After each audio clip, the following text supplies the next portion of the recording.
Uh, Good morning or afternoon, depending on your time zone. Welcome to the last of our summer webinar series on topics around the intersection of domestic violence and child protection. Today's webinar is on trauma-informed approaches to domestic violence exposure, adverse child experiences, and resiliency, opportunities for early child care providers, and featuring the Connected Parents, Connected Kids card. I'll go ahead and turn it over to Liana Kinnicutt from Futures Without Violence. Great. Welcome, everyone, and thanks for joining today's webinar. My name is Liana Kinnicutt, and I work for Futures Without Violence in our San Francisco office, and I'm a program director here in the Children and Youth Department. First, I wanted to thank the National Council for your partnership and leadership on this webinar series and for just all of the last-minute technical things and everything that you've done to make this summer webinar series a success. So thanks so much. Also want to thank the Department of Health and Human Services and specifically Mary Louise Kelly, Shondell Dawson, and Mao Yang for your commitment and leadership to children and youth issues and for being an amazing funder. So I'm going to take just a few minutes to talk about a few resources that Futures Without Violence has that is available to everyone on this webinar. First one is Promising Futures, and it is located at promisingfutureswithoutviolence.org. It's an online clearinghouse aimed at supporting DV programs and state DV sexual assault coalitions, enhancing their responses to children and youth. Let's see. Switch the slide. Here we go. So here's a screenshot of some of the resources. It is a robust online clearinghouse of materials, has here's a list of some key resources. It has infographics, training modules, a robust database of clinical interventions for kids, lots of materials for advocates for working across with community partners such as child welfare, supervised visitation, and programs for men who use violence. We have just launched a child welfare safety card, and if folks you were on the webinar last time, you heard about that, which is a safety card similar to the one that Rebecca will be talking about today, but for use in child welfare. And we also just finished a 2-day in-person training for advocates on working with kids. So everything on the website is downloadable and free. I encourage you all to check it out. Another resource we have is the Defending Childhood Initiative, which is out of OJJDP and was created by former Attorney General Eric Holder. Futures is a TA provider for this initiative. It has a lot of materials and resources for a variety of providers. This initiative was focused on children 0 to 18 and all types of violence exposure. Has a really robust resources library. And the last one I want to quickly share with you is the National Health Resource Center on Domestic Violence, which Futures runs and is also funded by HHS. The Connected Parents, Connected Kids card that Rebecca will be talking about was also developed under this project. The website has tons of resources for healthcare providers and is a robust training and TA center that I highly recommend. Again, everything is free, and you can order hard copies of materials from the website. At the end, we will give you all the information, the link and the email address to be able to order the cards we're talking about today and a number of other resources. So stay tuned. And without further ado, I'm going to hand it over to my wonderful colleague, Rebecca. Thank you, Liana. I am really looking forward to today's webinar, and just to get a sense of who's in the room with me, I am hoping that I can ask you all to engage in this poll just so I have a sense of how to sort of shape the conversation moving forward. So I think you're about to see a poll. Yep. And forgive us if we did not end up in it. And just so folks know, you can move the bar on the right side and you can scroll down. So there's a few more other options. There's an other, etc. So I'm just going to give you just a second or two to just, again, help me understand who's in the room. And in part, this is important because, you know, when this webinar was sent out to the field, you know, we were thinking this would really be for early child early childhood providers, and as it turned out, there were just a whole lot of different disciplines that seemed excited about it. So I'm interested to see sort of who's in the room with us today as sort of our final count. So a little bit of everybody. I see a lot of domestic violence advocate friends. One thing I want to mention to you as you're rolling up this poll, as Lana mentioned, the National Health Research Center really has been, developing tools and materials and sort of taking the best practice thinking out there and the best data out there, best research out there, and really thinking about how do we create things for the field that's relevant? How do we sort of change or take something, a kernel of beauty and wisdom, and sort of help you all think about how to turn that into some reality on the ground. So prior to working at Futures, I was a director of 3 community health clinics here in Northern California, and I had a lot of opportunities to learn from and to think about how do we create things that are relevant and resonate with not only the clients, but more importantly, the staff. So I'll go ahead and close the poll here. And I will say that this curriculum is really for any of you who are serving families. And I want you to know I'm going to be giving examples from different disciplines, but I want you to keep in the back of your own mind, where might this fit in your practice? Because really, Connected Parents, Connected Kids is a vehicle for you to use to enhance the work that you're doing with families in a meaningful way.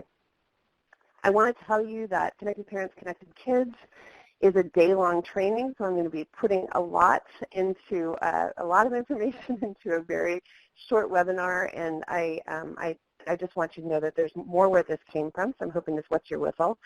I do want to say that when we were developing Connected Parents, Connected Kids, one of the things that became very apparent to us is that we don't deal with the truth of the folks who are doing the direct service work and how their own childhoods might be affecting them, how their own exposures to violence, their own exposures in working with families who are traumatized might affect them. So I will say that about half of the training is about preparing you to do this work with families, to look at trauma-informed organizational practices, which I'm going to touch on for just 2 seconds here.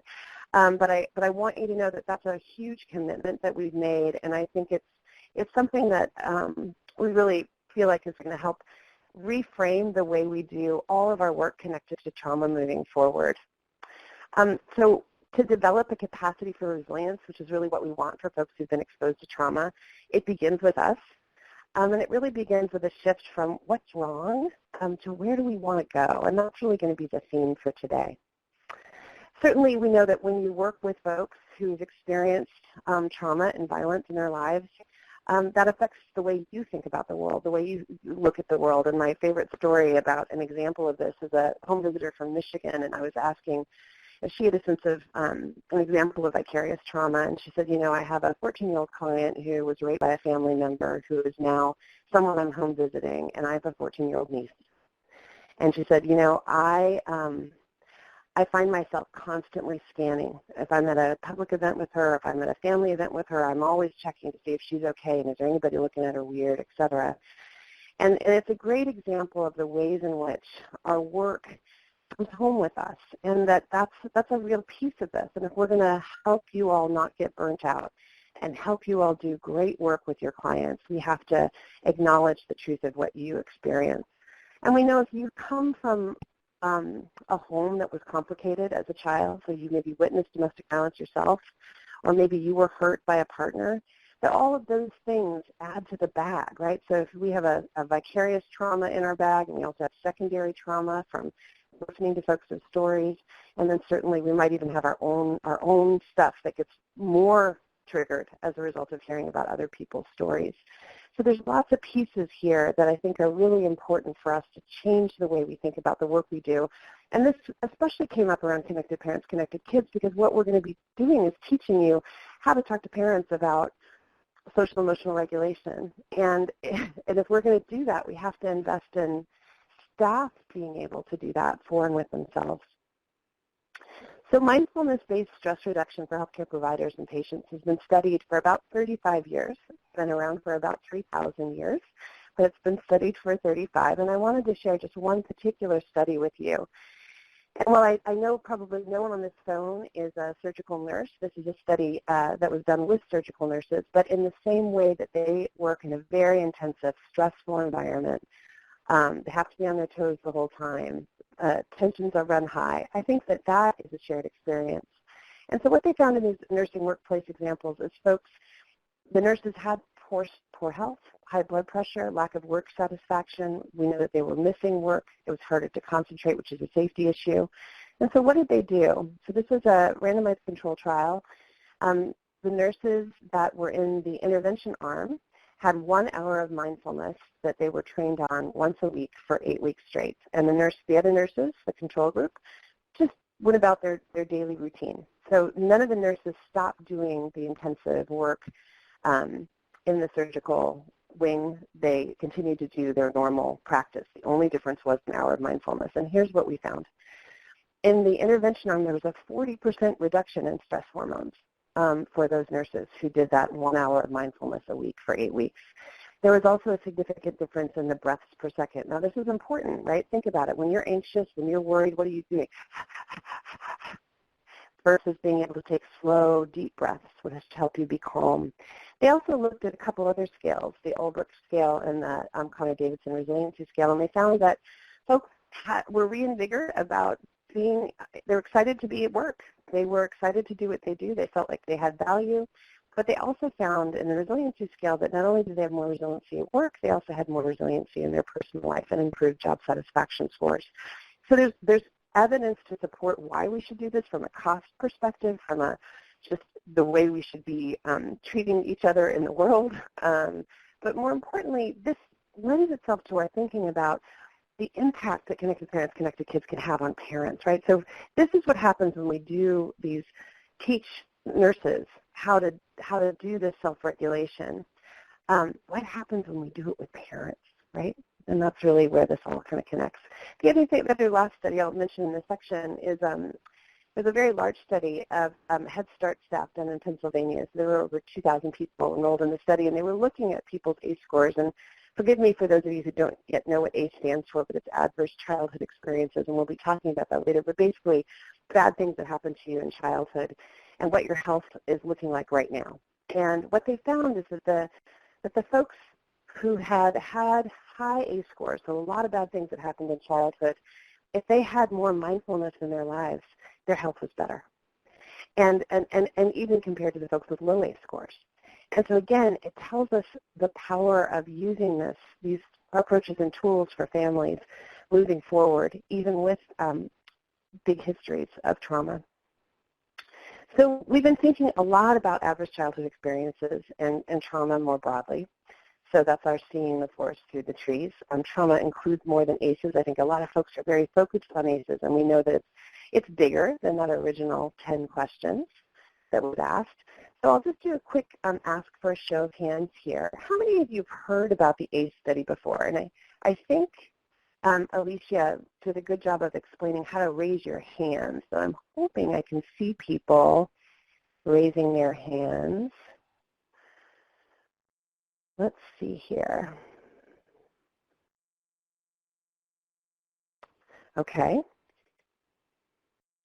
And then how many of you are currently talking to your clients about ACEs?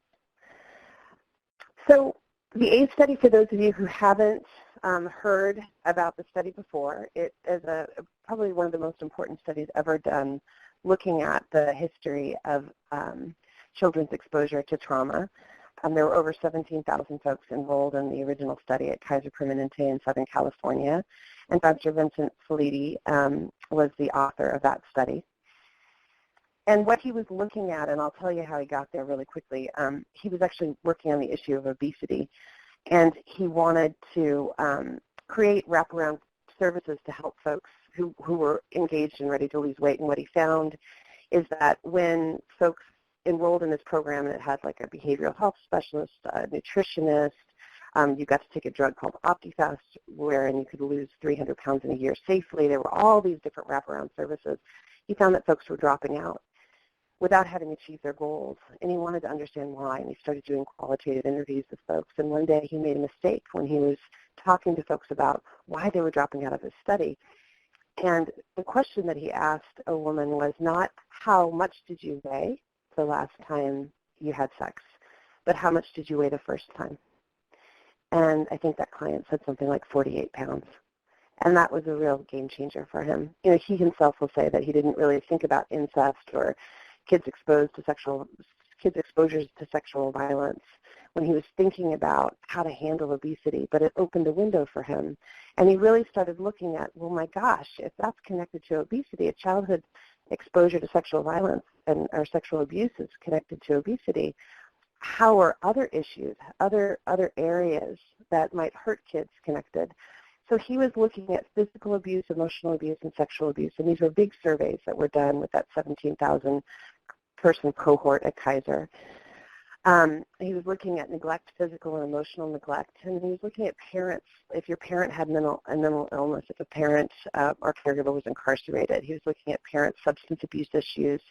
He was looking at witnessing domestic violence. Here you can see it says mother treated violently, and looking at folks who experienced divorce. And what's interesting about this Kaiser study is that it's unusual. A lot of times in public health, what we see are studies that are done on marginalized populations. This happened to be a fairly affluent, fairly white, and mostly college, having had some college education. And what was extraordinary is they found very high rates of some of these issues. We see that about 22% of the folks enrolled in that original study had experienced sexual abuse, 10% had experienced physical neglect, and 13% had seen their mother be hurt by her partner or their father. So what he was able to do, in the same way that he made that connection between obesity and health, he was also really wondering, well, are there other ways in which these adverse childhood experiences might affect health moving forward? So I will go ahead and ask you all to chat in the chat box. As you think about this, what are some other effects of ACEs on adult health? You can just take a second and chat in the chat box.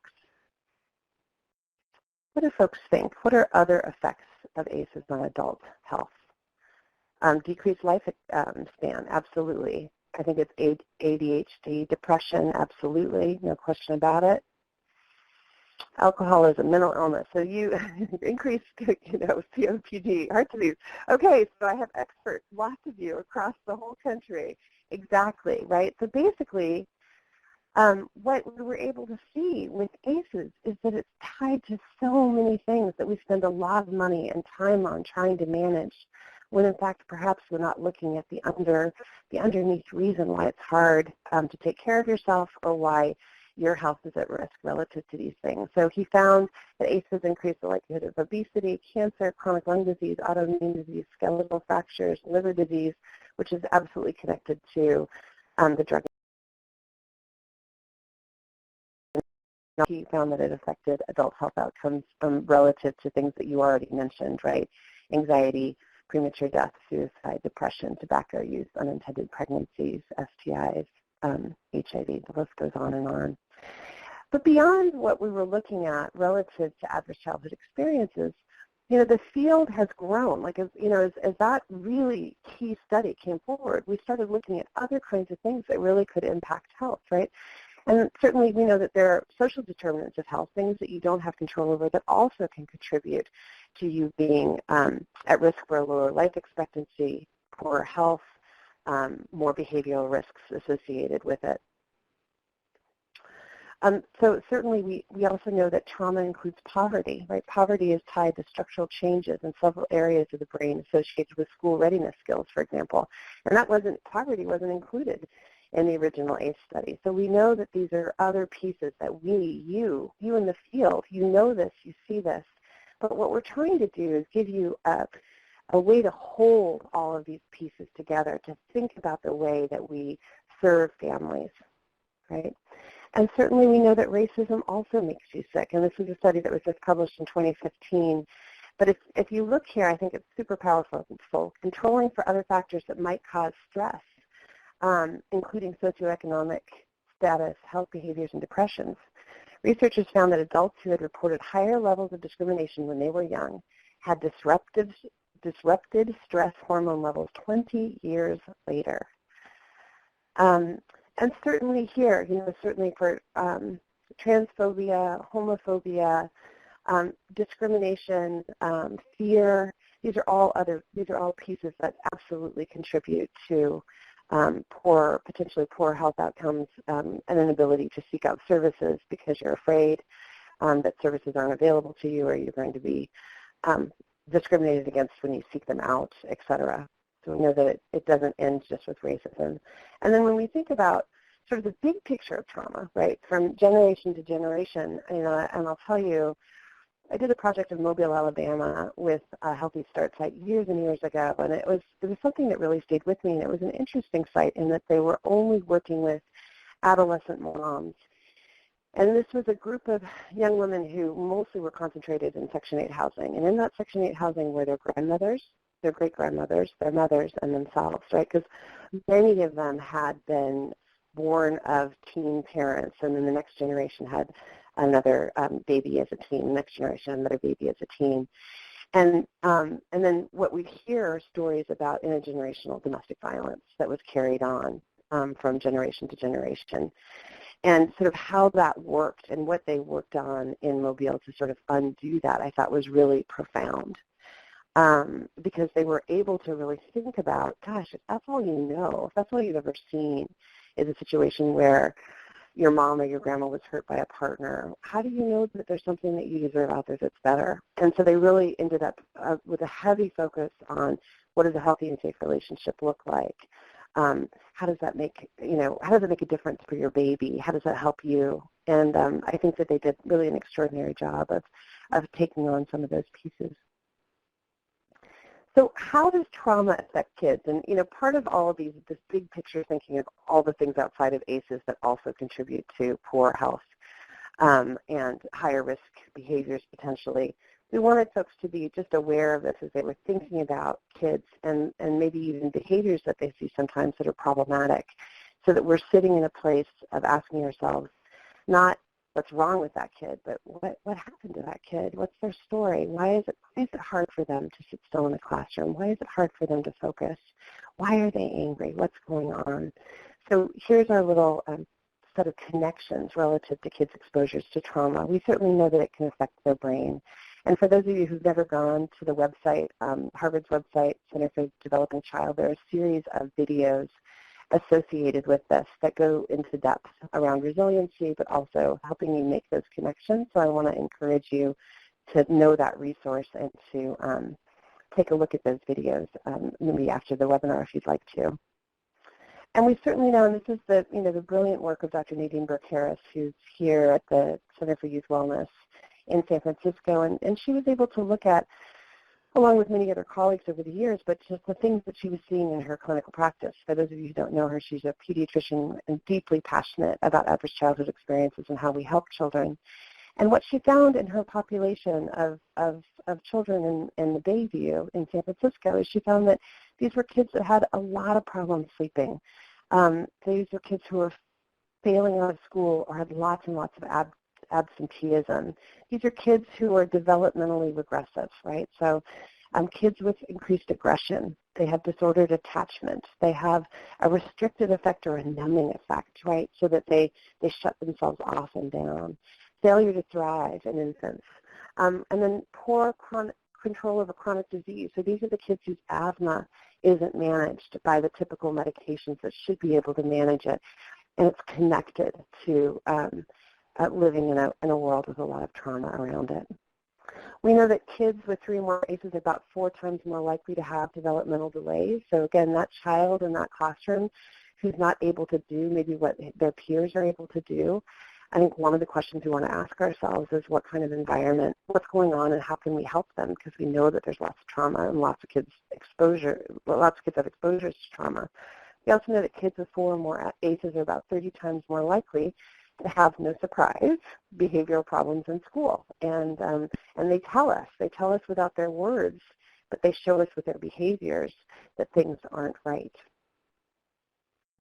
And then as we see these little people grow up, and they become, and they go into middle school, early adolescence, we see a whole host of risk factors associated with the coming of age, right? So we see more bullying, dating violence, an early onset of sexual activity, early onset of drug and alcohol and tobacco initiation, we see a greater likelihood of fighting or carrying a weapon to school. Now, for my friends on the phone who are my DV advocate friends, I want to say to you that one of the things that we've learned is that if you have, for a child who is growing up with domestic violence, there's a 95% probability that that child will have another ACE. Now, for my other friends on the phone who aren't DV advocates, who perhaps are working with families, working with moms in different kinds of environments, this lends itself to why we need to be thinking about moms and kids together and not just kids, right? We have to help moms who might be experiencing domestic violence. We have to talk to her about and normalize the conversations we're having with her about, hey, we talk to all the moms in our programs when it's safe to do that and when she's by herself, of course, and that's a different talk. So I think, so I promise that we're not going to go too deep here, but for what it's worth worth investing and asking yourself, are you doing as good a job in your program as you might be talking with moms when it's appropriate and safe to do so about whether she's being hurt or not as a way to help kids, right? Now, why talk about childhood adversities in the context of domestic violence? You know, I think that one of the things that happens sometimes in our work, and that's why we were excited to see so many different disciplines on this call, is that folks kind of get locked into their little silos, and that's what you're seeing here, the picture of silos. You know, domestic violence is part of adversities. It doesn't sit alone in a box, and that's why I showed you the other slide on domestic violence. And I think for the field of domestic violence advocacy, I think there's growing awareness that, you know, we're not just going to be talking about kids exposed to DV anymore. We're going to be talking about kids exposed to trauma. And as we get ready and as we think about the next level of the work with our families for any program, ideally what we're thinking about is all of these issues in tandem together. So why do we care about this? Well, you know, all of those traumas, including a mommy who's being hurt by a partner, can affect attachment. And we know that that's what kids need. Trauma and attachment are inextricably linked, and that trauma disrupts the process of learning to trust caregivers, while strong attachment relationships blunt the impact of trauma, meaning we know that we have to invest in parents in a very different kind of way to really increase that attachment. And here again, I think this is important, right? So we know mom's past and recent traumatic experiences increases the risk of these kinds of parenting problems, right? So she's more likely to neglect her children. There's a greater likelihood that there's a history of Child Protective Services reports, child welfare reports. Mom is more likely to engage in physical punishment, hitting, slapping of her child. But let's take a look at this next piece. The second bullet is the most important one here, right? Social support and taking care of one's own needs, and that's what this is about, right? Social emotional regulation, are protective factors that reduce the likelihood of these outcomes. And that's what we're trying to do. We're trying to help that mom so that she can be in a better place to create a warm, supportive, attached environment with her child. We know that some moms who face severe stress actually compensate for violent events by offering increased nurturing and support of their kids. And what I will say here is, you know, a lot of folks know this about me, that I came from a very abusive home, and my father really controlled everything in our house, and I'm a sexual abuse survivor alongside my mother being a domestic violence survivor. And you know, one of the things, I grew up in a dirt road in the middle of nowhere in Colorado, and I tell this story because I think it's funny how protective factors or how moms compensate comes up in different contexts. But my story is that my dad would turn off the heat in the winter. We only heated with logs, and my sister and I slept on the upstairs floor, which was very cold because the wood-burning stove was downstairs. And I remember as a child my mother ironing my sheets so it would be warmer when I got into my bed. Now, that didn't fix everything, but did I know that my mom was trying to compensate for his crazy controlling behavior? Did I feel loved? Is that part of what I carry around in my personal pocket with me? Absolutely. No question about it. So when we think about our work here, I think what we're really thinking about is how do we help moms? Because we know that a children's emotional recovery from exposure to domestic violence, and frankly any other trauma, really is dependent upon the quality of their relationship with a non-abusive parent, and we want to invest in those parents. Now, I think one other piece to the story that I want to share with you is this. And this was from advocates in the north of our country, and I thought this was wise. When I think about ACEs and domestic violence, I think about 101 ways I just learned I messed up my kid today. In my community, ACE awareness has created huge stigma for mothers who are currently surviving domestic violence because we're able to, right, make that data case for how that mom being in that relationship is bad for her baby's brain or bad for her toddler's brain, bad for their development, bad. And I think that we're not holding, right, that mom and supporting her in her, being safer and trying to get her feet on the ground relative to that. And I think there's been a big backlash, and that's part of what we're wanting you all to think about, because I think there are some ways in which we've learned that screening for trauma, which can be, I think, very useful and obviously essential to the field, it also comes with some other pieces that we'll be talking about a little later on. Actually, right here, question disclosure-driven practices for trauma. Now, I want you to think about this for a minute. And I'm going to ask you again to do a show of hands. So how many of you have or know someone who has ever left something out of a medical history or intentionally misreported information to their healthcare provider? You can type in the chat box too. How many of you know or have, so you know someone or you've done it yourself, left something out of a medical history, and I'm seeing yes, I do. Okay, love you for just laying it out there, because I have too. So why? Why did they do that? Why did they leave it out? You tell me. Because this is really important as we're thinking about this. No one asked, okay, fear of judgment, fear of judgment, persecution, stigma, being judged, shame, fear, it gets documented, denial, nice, employers finding out. I mean, you've got this, right? So there's good reasons why sometimes folks can't share their story. And I think that this is a really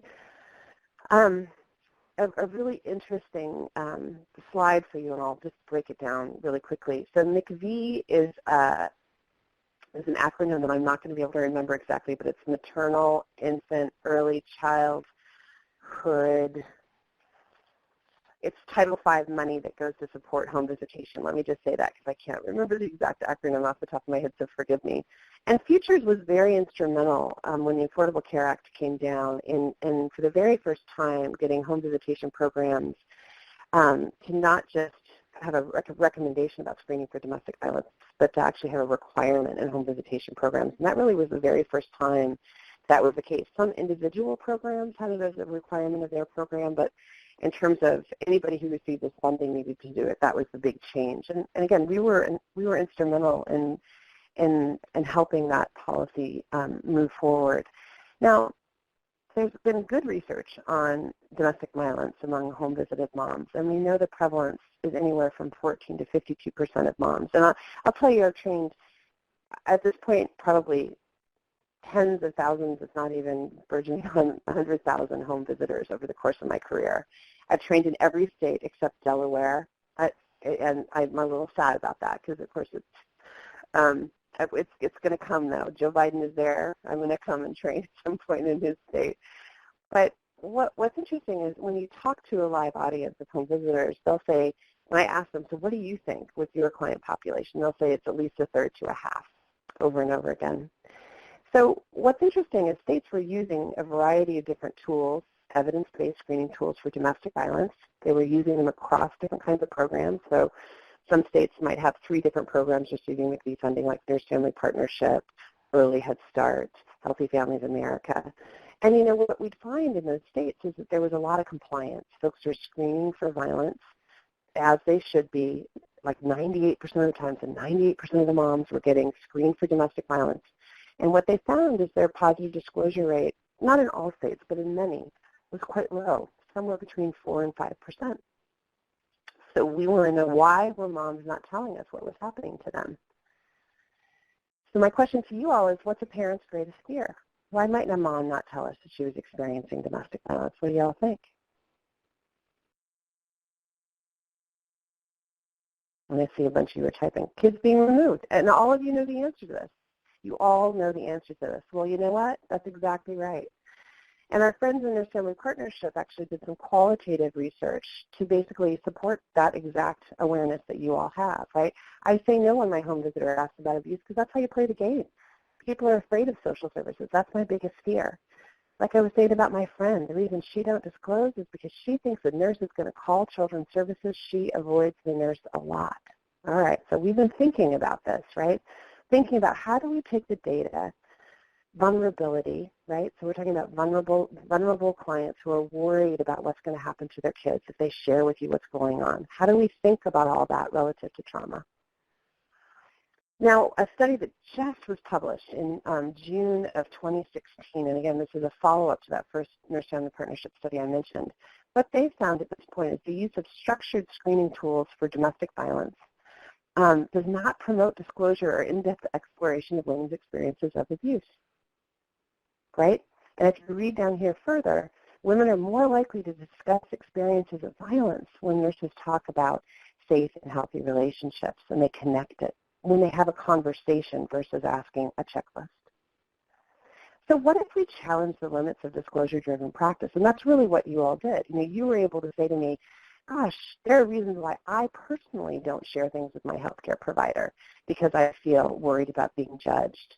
I'm worried about, you know, what they're going to think about my parenting, et cetera, et cetera. If we only focus on screening without owning that folks can't tell us their stories, what are the implications? I think the implications are we leave folks behind.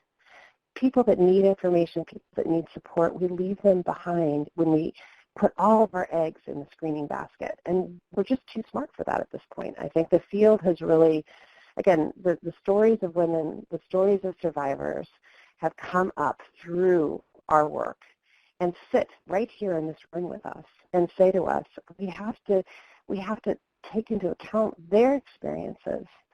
And for some folks, they're happy to share it. They like their provider. They feel safe and confident with their provider. They want to share their story with their provider or their child's story with their provider. And it's wonderfully satisfactory and good things come out of it. So I'm not going to pretend like good things don't come out of screening in some circumstances. But I am going to say that size don't fit everybody. And what I want to do is talk about sort of how you make sure we don't leave anybody behind. And I think that this thinking is really important to our work as well. If we could mobilize these spaces, and when they're talking about these spaces, I'm thinking of all of your work in the field and the various hats you wear on the ground in your job to be prevention agents and early warning responders, we could impact millions of children. And I think this part is really the next key. By focusing on positive outcomes and healthy development, we can engage more families much more easily. Think about it. You get more than prevention programs based on identifying at-risk, quote-unquote, at-risk families. And I would argue that there's a way in which we can talk about the hope, we can talk about the resiliency sort of in a different kind of frame and swaddle the trauma in a different way. And it's very much, you know, built on the work that we've done around how to talk to women about domestic violence in their lives. We don't begin with, have you been hit, kicked, slapped, or hurt, right? We begin with, we begin with sort of always with the positive, always with what does a healthy and safe relationship look like, that you deserve a healthy and safe relationship.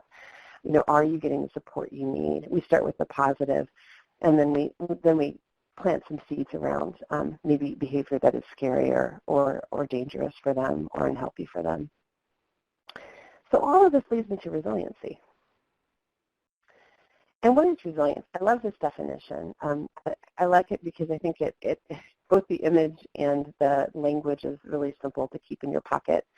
It's the shift from reactivity to state of resourcefulness. And isn't that what we want? You know, if you think about when do we need some resilience, it's when we get triggered, when we're afraid, when we're off balance. It's true for kids too.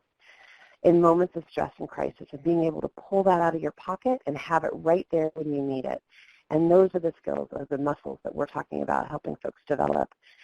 So why focus on strength and resiliency? Well, because that matters, and it matters to everybody. So protective factors have a stronger influence on children who grow up with adversities than specific risk factors or stressful life events do. Now think about that for a minute. Protective factors, that's you.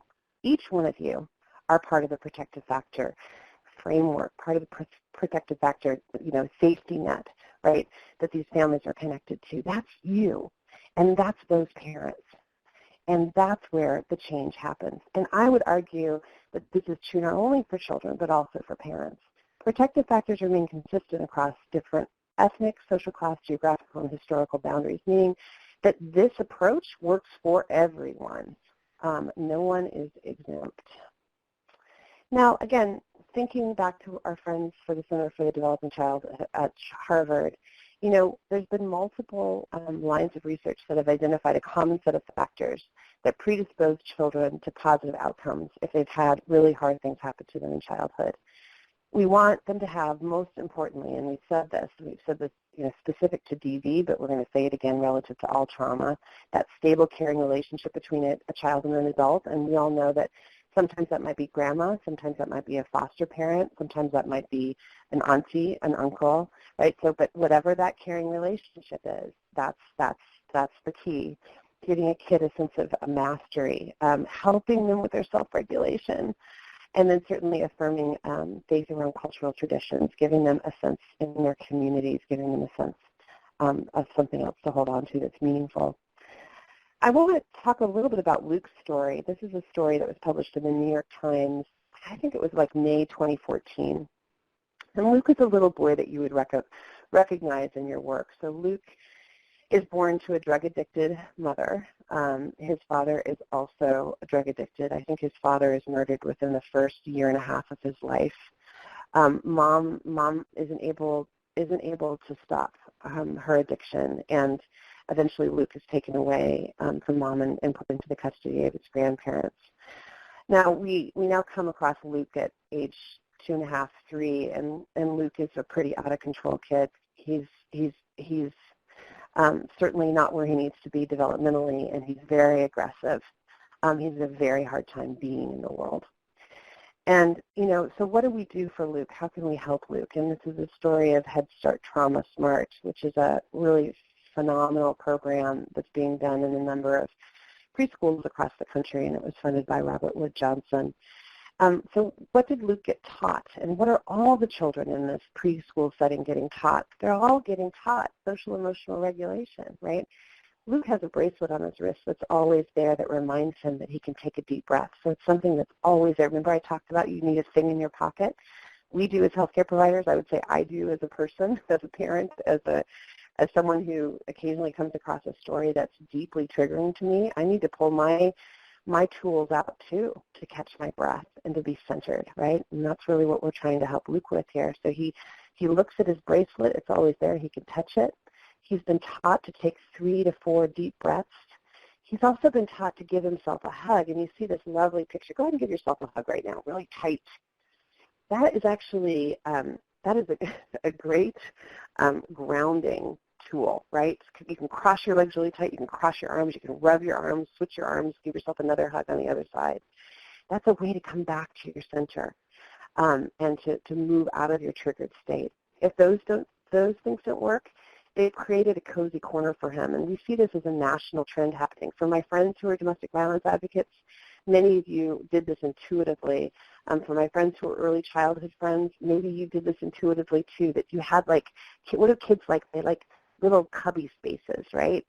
So it could be a converted closet that's all cozy and sweet, or a little spot underneath a table that has maybe a blanket on one side so they can kind of curl up there and help themselves get grounded. And in his cozy corner that might have a soft couch or a soft beanbag chair, he's got a bag, and inside the bag is velvet and burlap and polished stones, different tactile things, those little crazy bouncy, stringy, they kind of look like, I don't know what are they called, like kind of octopuses, except they have like little legs all around them that are stretchy. Kids love those too.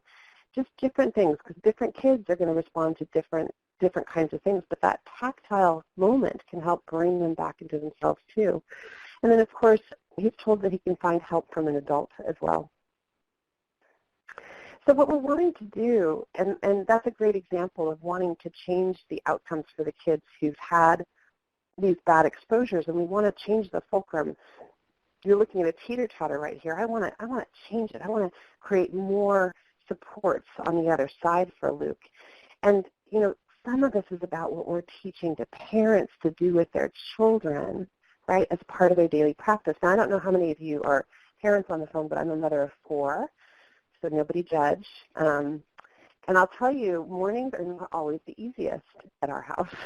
And I don't know if any of you have children who somehow can't seem to find their shoes, but they just had them 1 minute ago, or we can't find the coat, or they just took off the shoes and the coat you just put on, or whatever, right? So, and you're in a hurry, you're trying to get out the door to go to work, or you're trying to get out the door to go to school, or you're trying to get out the door to get the kid to school, whatever the things are, right? The morning time is a tense time. So what if we created rituals that made a difference, that really, again, bolstered the work that we know makes a difference for kids and parents? So in the morning, let's take deep breaths. And it's funny, it says before rushing out the door, because this is somebody else's work, but I would say, actually, I can't do it before I get out the door, but I can do it with them in the car. You know what I mean? Or on the bus, or on the subway. When you kind of get to the place where you're in the transition, you can take those deep breaths, and you can say the positive, affirming things for the day. I love you, and I hope you have an amazing day, etc., right? And doing the same thing at bedtime. Put a stuffed animal on your baby's belly, have them feel it, move up and down as he and she breathes, right? And if you breathe with them as a parent, guess what? Just like those surgical nurses, we just helped reduce your stress as a parent too. The more we help reduce your stress, right, I think the less likely you are to engage in, you know, harsh behavior with your child. So parents need the same tools that kids do. I love this picture because I think it looks like this little girl is telling her friend the very best secret in the whole wide world, and we really believe that our universal education approach and Connected Parents, Connected Kids is a really exciting tool for the field, so hopefully you'll feel that way at the end. Just quickly, what is Connected Parents? CPCK is Connected Parents, Connected Kids, and what it isn't. It's a tool to support you having conversations and giving hopeful messages and tools about what helps trauma with parents in a non-judgmental way. It can be used with groups or individuals. So some of you might have a back-to-school night, or some of you might have a new parenting program, and you have a group of moms and dads and grandmas and aunties and uncles and whomever. We talk to all the parents and caregivers about this because this is something that I think everybody benefits from. It's very different than. So it's not to be used in crisis moments.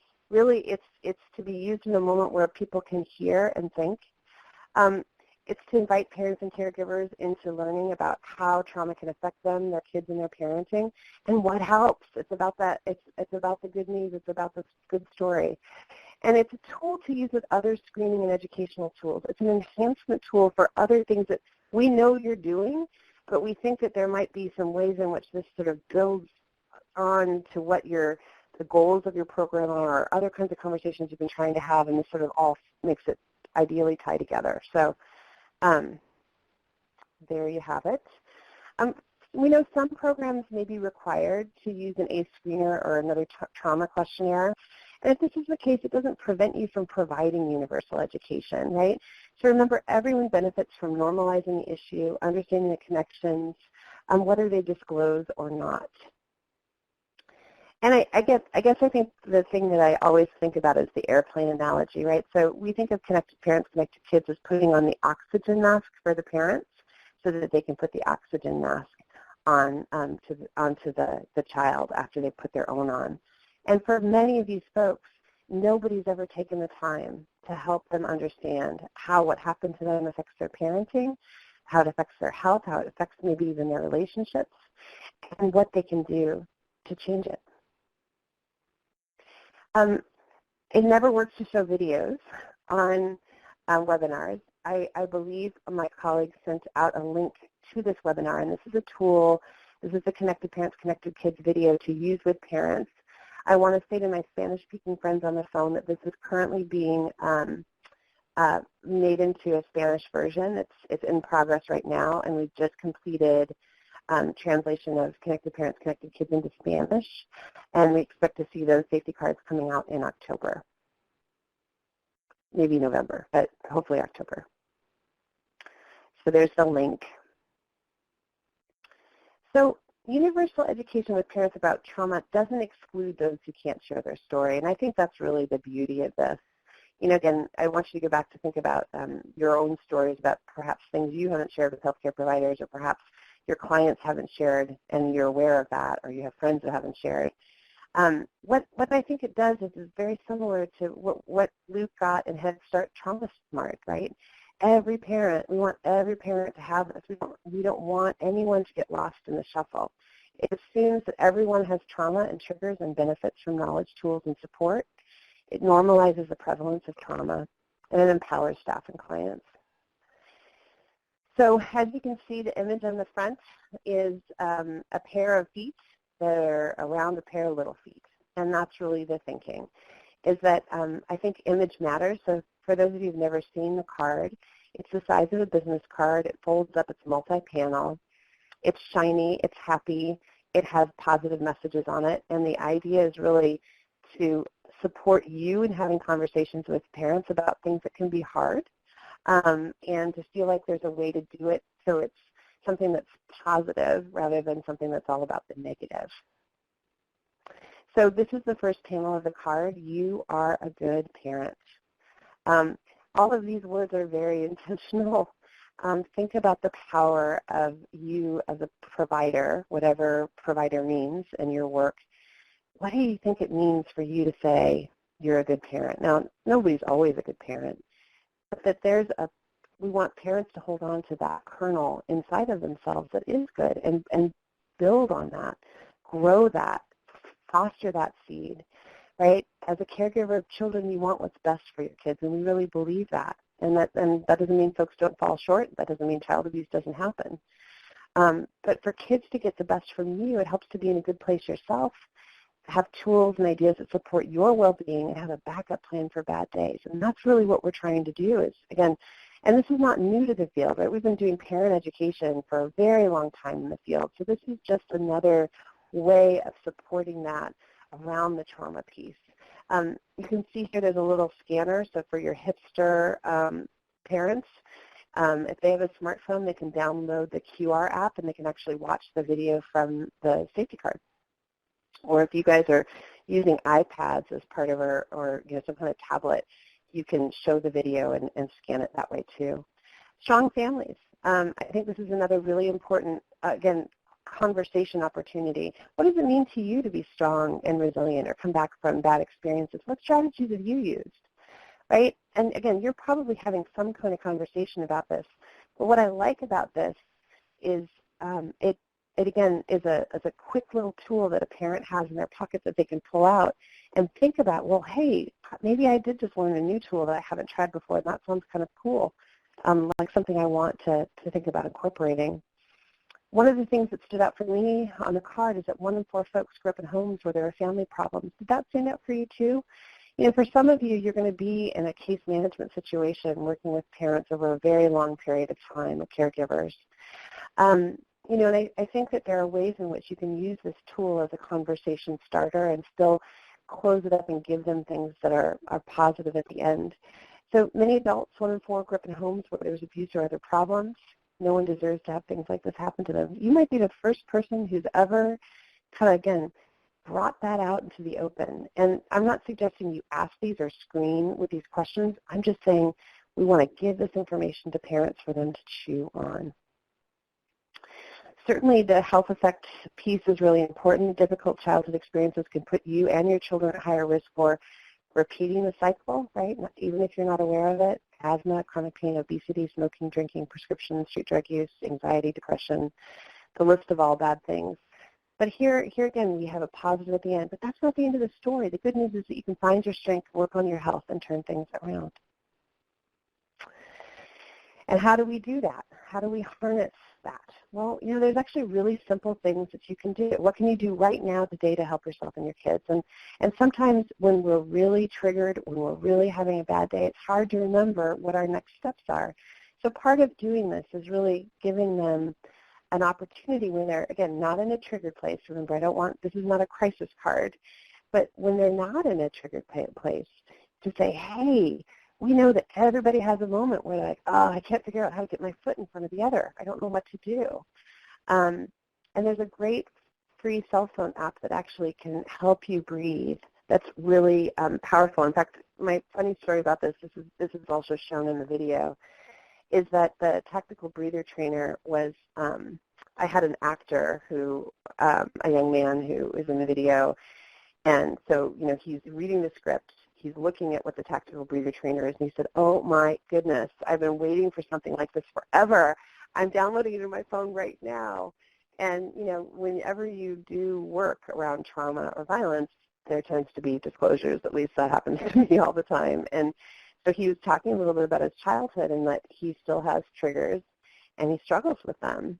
And he was so excited to have a place that you could say, you're not weird, there's nothing wrong with you, and this is what makes a difference. So I love that story because it was a great example of when you create the tools and spaces for people to learn and think, they take you up on it. Identify parenting issues that are especially stressful and see if someone can help you with those things. Now, certainly I know not everybody has support, so maybe that's not going to be possible. So some of these are things that the individual can generate. Some of them are about partnerships. And then certainly for more parenting information, we also give links to other sites where they can get more tools just for themselves. I like this panel of the card because it reminds us that even on a bad day, doing 3 specific good things with your child helps you both feel better. So what we're trying to do is help parents remember that even when you've had that bad day, even when you yelled when you didn't want to, even when you weren't as in control as you wanted to be, that doesn't mean that has to be the end of the story, and that there are things that you can do, again, those rituals every day that can make a difference for parents and for kids. Write down 3 positive things you did with your child. You'll be able to see how your choices help you be a better parent and help your child thrive. Now, if we were live in an audience, I would have passed these cards out, and I would ask you to turn to your partner. And if you're with someone listening to the webinar, you can try this out now if you have a business card on your desk or you happen to have a safety card on your desk. If you hand it to someone, I want you to think about this, visualize. If you were handing a business card to someone, why is that different than an 8x11 piece of paper? Well, it's because it's smaller. It requires your hands getting closer together. It requires eye contact. And it's something happy and positive. So, so that it makes you smile at the client smiles back at you. So it's really about a tool of connection as much as anything. So we call our safety card approach the CUES approach. And it's an acronym that stands for, in this case, center or ground yourself. Remember, you want to think about your mindful self, your deep breath, your ability to focus on the person in front of you. Are you in a calm place yourself before you start your conversation with the parent, before you go into a home visit, before you enter a room? The UE of CUES is about universal education and empowerment, and I'll explain that empowerment piece in a minute. And the S is for support. So we've done our centering already, so your C is done, and now we're on to the UE. We're giving these cards to all the parents in our program because they have tools that help all parents. We give 2 cards to you so you have the info for yourself, but also so you can help friends or family so they have supports too. Now, I'm going to take a minute on that. That ended up being the most important takeaway from all of the studies we've done on safety cards, that when we modified our script to include this, it was a game changer because it allows everyone to take the card because we all want to help a friend or a family member, but it also did this other cool thing. It shifted the power a little bit. And what it said for the person in front of you, let's say you're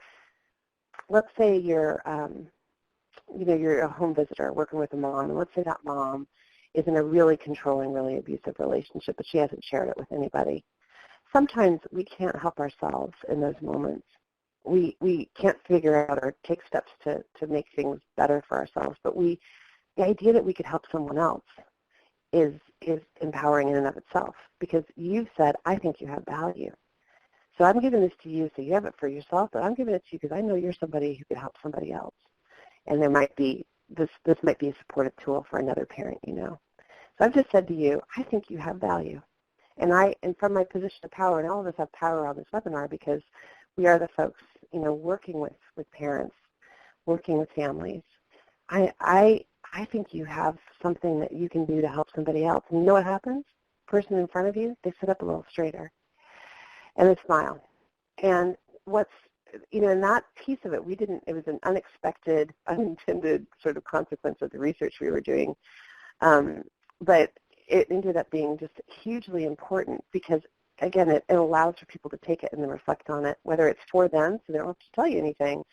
They can take it for themselves to look at, or they can take it for a friend or a family member. And then you open up the card. Lots of parents have had hard childhoods where there was neglect, drug and alcohol problems, abuse, other problems that can affect health, relationships, and parenting. I love this card because it gives you strategies and tools to use for yourself and your kids to help change the story. There are simple things that science tells us that helps us when we get triggered, afraid, or overwhelmed, things that help us hold our feelings. We give this to everyone because we know sometimes folks don't feel safe sharing what happened to them, but we want them to understand these connections and know there's help. Now, this is Rebecca Levinson's script, okay? This is, and I just read it to you, but if I was doing it live, I would say it from my heart. And I say things like, I love this card because that's how I talk, and so it wouldn't feel right for me to say anything else other than that. But of course, you all will have your own. I would say that you want to keep those first two lines within that approximate space, right? We're giving this to all of our clients, want to normalize it. We give you two cards so you have the information for yourself or to help someone else. I would say those are really important. But, I have all kinds of expertise on this call, and you might say, oh, I really want to talk about this relative to the impact of trauma and childhood exposures to violence and trauma on the brain, because that's what I am. I'm an expert in that field, and so of course I'm going to use this to highlight the thing that I'm focusing on. Or maybe I'm a child welfare worker, and maybe I want to come at helping that mom and helping support that family in recovery and in healing through this lens. And so I'm going to build a script that's around that. So, this is just one example of the script that you would build to make it relevant for yourself and your program goals. And then the S, the final part of cues. On the back is this awesome 24/7 child help hotline resource. It's for parents who are feeling overwhelmed with their child or just need someone to talk to. They give you ideas and strategies to reduce your frustration. They're super helpful and kind. I've called them myself. And by the way, I have called them myself many times over the years. And that is exactly what they're there for. Yes, they're also there if you want to report child abuse. They're there for that. But they are a warm line for parents. And I have never had a bad experience when I've called them. I will say for my bilingual friends on the phone, there is you can push one to and it says in Spanish, push one if you need information in Spanish, and they actually use a warm line, I'm blanking on what the word is, but an operator that will help translate into Spanish. So it's not perfect, but at least that's available there. And I believe there are other languages as well that might be able to help. So here from a provider's perspective, thinking about the card made me feel empowered because you really helped somebody that might have been afraid to say anything or didn't know how to approach the topic. This is a door for them to open so they can feel more relaxed about talking about it. Getting the card makes me actually feel like I have a lot of power to help somebody. Think about it. Is it the power to help your partner? Is it power to help somebody else? And this is the hotline panel on the card. In addition to the card, within our program, we have resources here that can help you too. Now, I don't know if that's true for all of your programs, but certainly we're not suggesting this is the only way to help folks. We know that many of you have lots of resources that you have for your families locally, and so we certainly want this to be, again, something to augment or support those relationships and have another tool for families too. Now, our goal around Connected Parents, Connected Kids is not necessarily for someone to tell you, yeah, all these bad things happened to me in childhood. So disclosure isn't the goal, but disclosures definitely happen, and we want you to have a little bit of insight about how to respond. And certainly your initial response is important. So just quickly for a positive disclosure, here are some one-line scripts. I'm glad you told me about this. I'm so sorry this happened to you. Is this something you would like support around? And then this is where, again, really thinking about right now in your programs, how are your resource lists? Are they actually people that you've talked to? Do you know about them? I mean, think about it. Like if I were talking about getting my hair cut and somebody said, oh, I like your hair, and I'd say, oh, great, thanks. Now, if I told you my hair got done by this woman named Ginny Knight, who was like the best person ever. She's been doing my hair for 20 years. You can walk in and she'll offer you a cup of tea and some cookies, or if it's a really bad day, maybe even a glass of wine at night, whatever, right? Versus, oh, yeah, I went to that Supercuts place on the corner of Cedar and Vine, right? Which place are you going to want to go to? You want to go to Ginny Knight.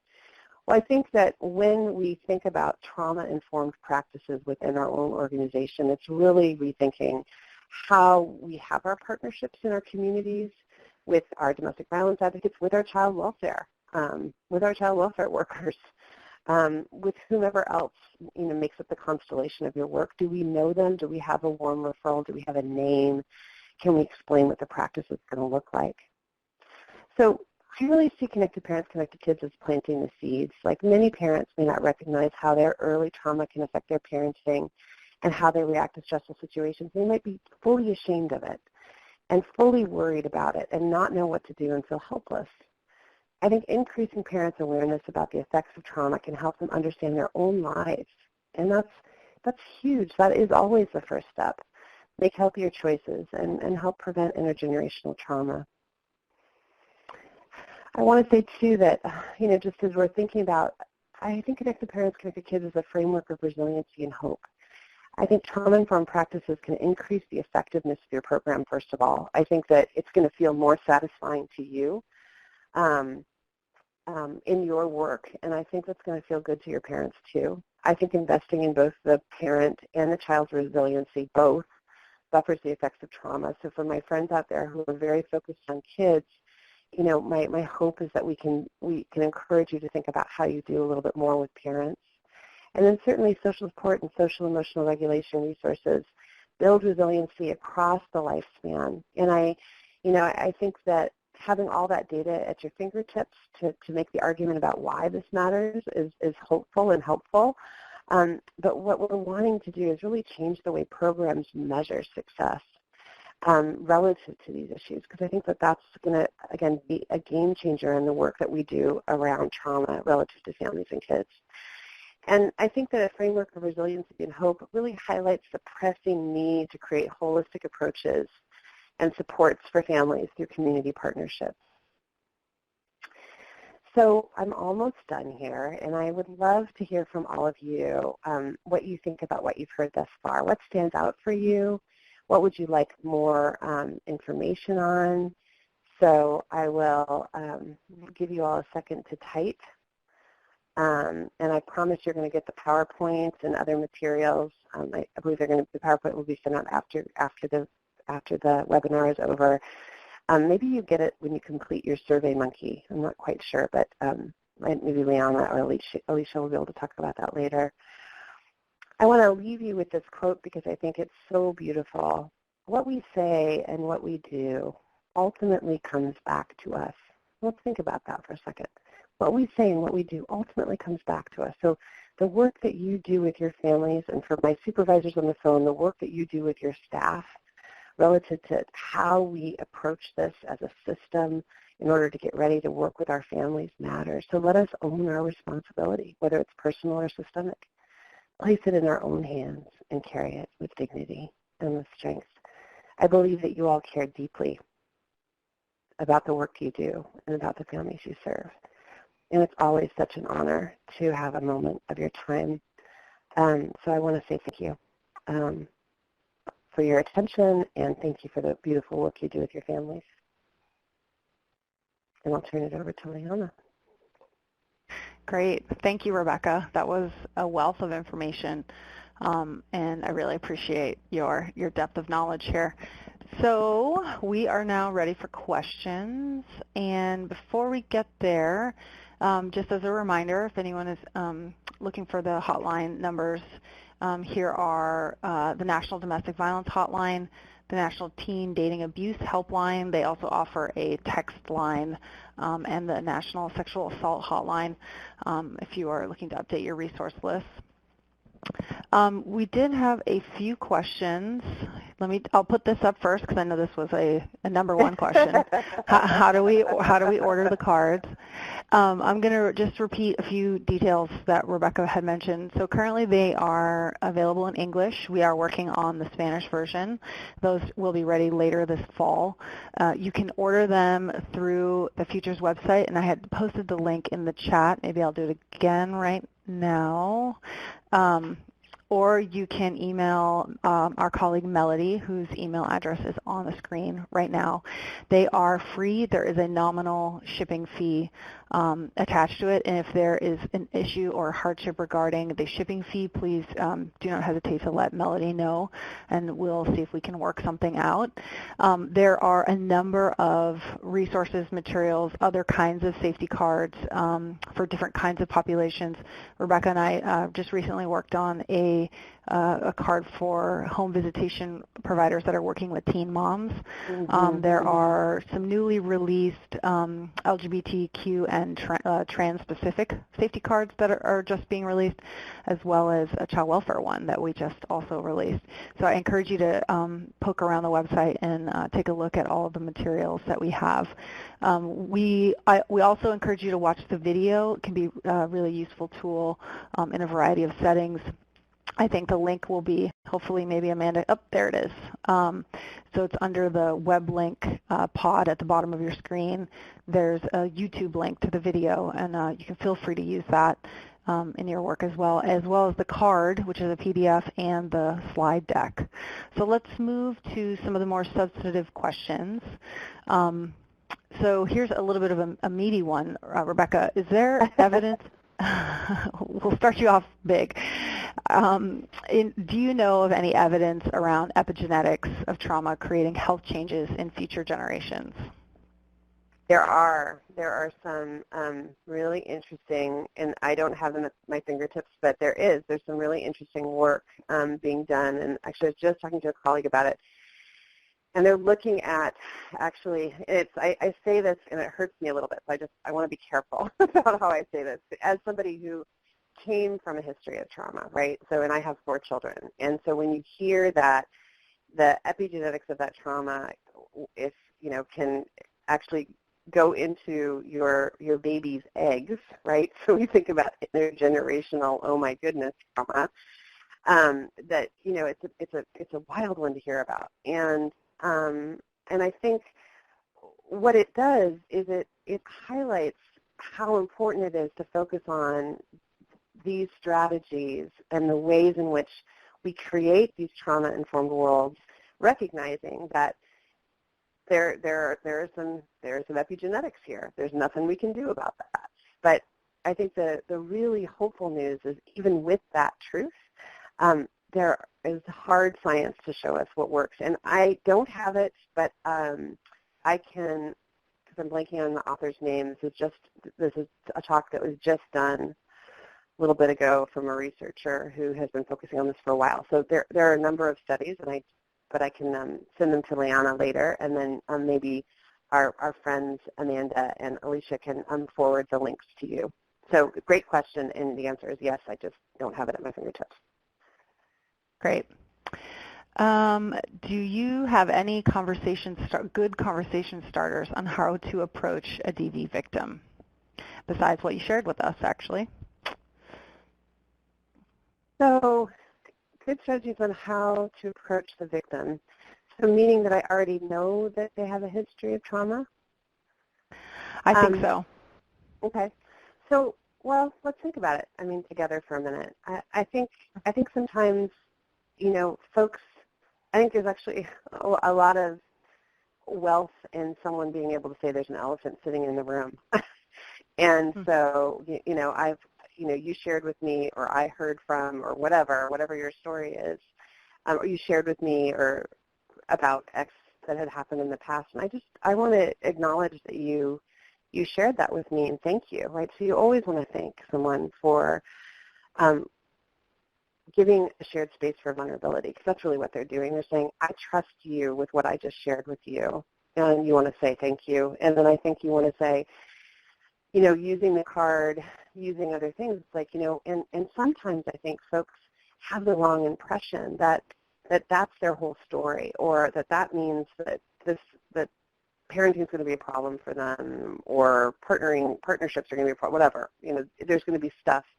And yeah, there's stuff, but more importantly, we know so much about what works, and that, and this is where all those little anecdotes and stories, I think, are useful, because I think normalizing the fact that people don't necessarily get to talk about it, that understanding these connections is helpful. This is where for my friends who are doing substance abuse work, I think it's hugely helpful to be able to talk about, if you've got a mom who can't quit smoking and she's, in your home visitation program or in your perinatal case management program, I think it's fair to use what we know to say, I don't know if this is an issue for you, but sometimes when moms are having a hard time smoking, we know that it's connected to maybe things are really hard during your childhood, or maybe things are hard with a partner, and this is how you survive it. This is how you survived. And that it's not, it's not about you're a bad person and you don't care about your baby because we know smoking is bad for your baby. I think it gives you an opportunity to sort of,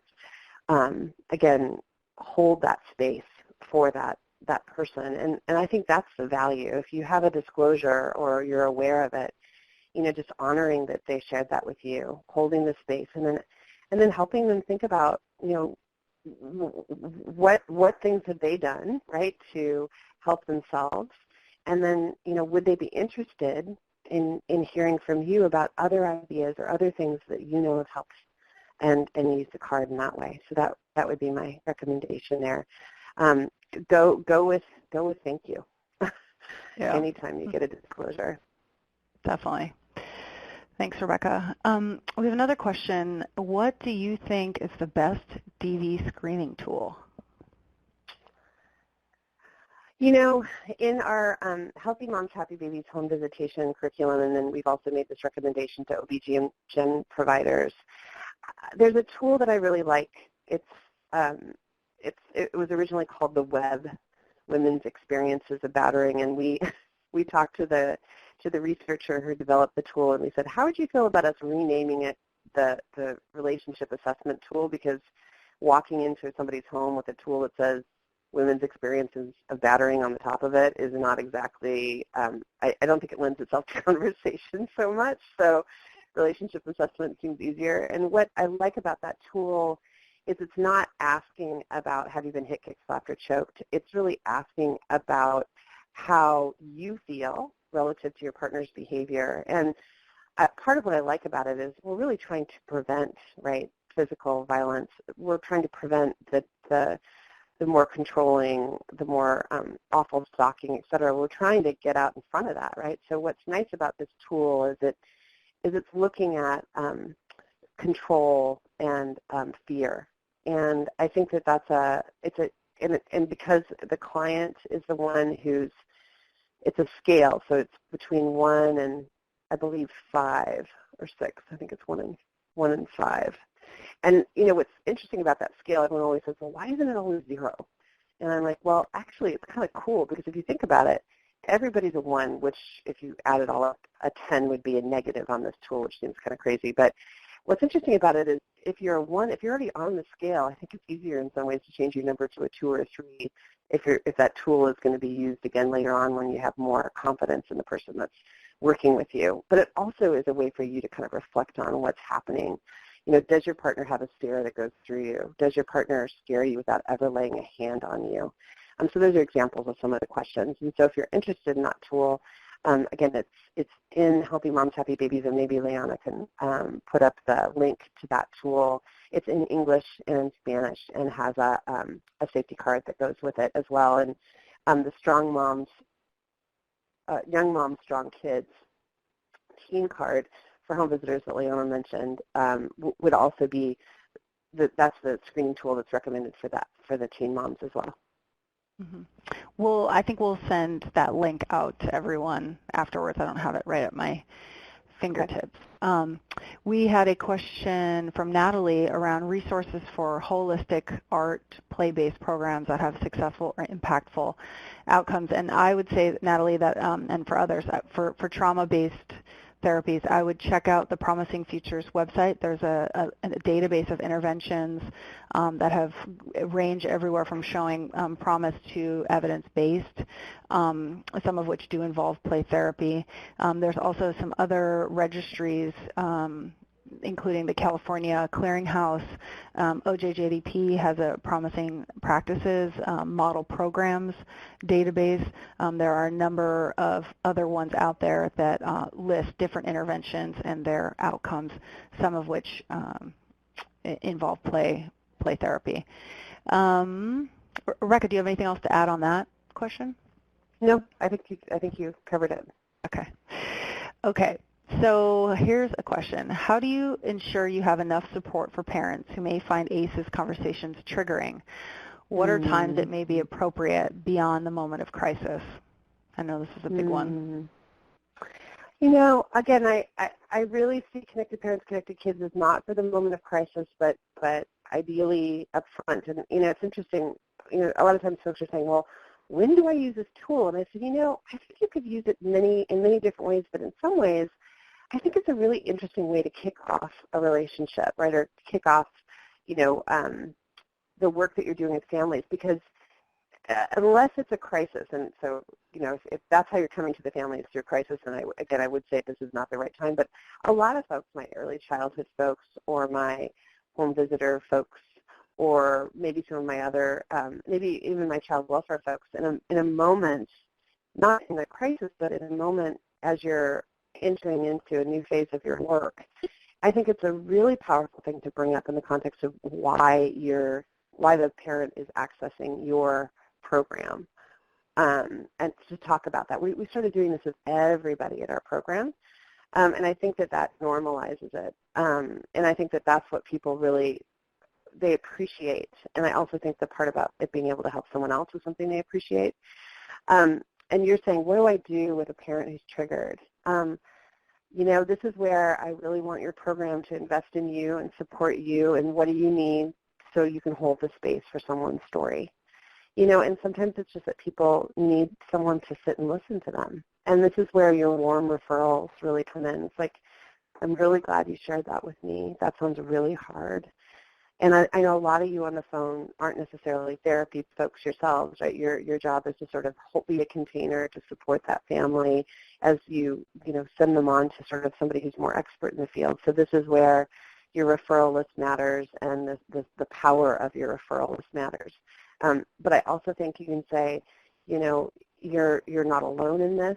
And I know parents who've had these hard stories can be some of the best parents, right? Because they're trying to do everything they can to make it better in the moment, and also there can be those hard moments. And I just want you to know, in those hard moments, you know, there's some people who've got your back, and to really, you know, highlight the hotline number, or highlight, you know, and I know it sounds crazy, but that tactical breather thing, I use it, right? Or, you know, and really, again, create some. I think that there's a lot of power in just sitting with it, and letting them have their feelings, and holding them while you're thinking about the tools that you have on the card, or other tools you have in your back pocket, and ideally a rich resource locally. That would be really important. Yeah, definitely. One other thing I just wanted to throw in here about the cards, that we can localize and customize cards for your community, so that you'll notice on maybe I'll go back to the back of this one, the Connected Parents, let's see if I can find it. It has the Institute for Safe Families as a logo on it, so we can actually swap out some of the information on that back. Okay, I'm not going to actually try to find it. Swap out some information on the back and put in your logo, or your local community referral space. We also can be in conversation with you if you're interested in changing the cover image or translating or adapting for different cultural groups or speaking or different languages. So all of those questions can go to Melody. So to here, thank you for getting to it. So you can see that sometimes in the past we've created stickers if people didn't want to reprint the card with their local hotline that can, cover one of our logos or something. So we are open to customizing the cards to make it work in your community, so please feel free to reach out to us if you are interested in that. And I think the last question here is sort of it should be a fairly quick answer, but someone was asking, Rebecca, if this is just for early childhood or can this span other ages like elementary school? So parents with absolutely. older kids. Absolutely, right. So this is a tool for parents of, in fact, I sometimes think that it's the parents of the middle schoolers and high schoolers who need the more support. But, obviously there's examples on here that are little kid focused, but they're universal on here as well, right? So I think the tactical breeder tool, I think that thinking about how you can get support for the places that are hard in parenting. And, hard places in parenting don't stop just because your kid, is out of the toddler phase, right? We know that continues onward. So it's a tool for parents to hold them in their, recognition that what happened to them can affect their parenting, and that's not the end, and here's some strategies that help. So I would say that this is really for anybody who's a parent. Because I think there's valuable tools here no matter what the age of your children are. Yeah, great. Well, and with that, I want to send a huge thank you to Rebecca for whipping through 90 slides in an hour and 10 minutes. So you get the prize for today. And another huge thank you to my friends at the National Council of Juvenile and Family Court Judges for hosting this webinar series and for supporting all of the tech and back-end issues, which today was flawless. So a huge thank you to you for all of your work on this. And thanks to everyone who joined us. I'm hoping we'll have lots more webinars and conversations and trainings on these resources.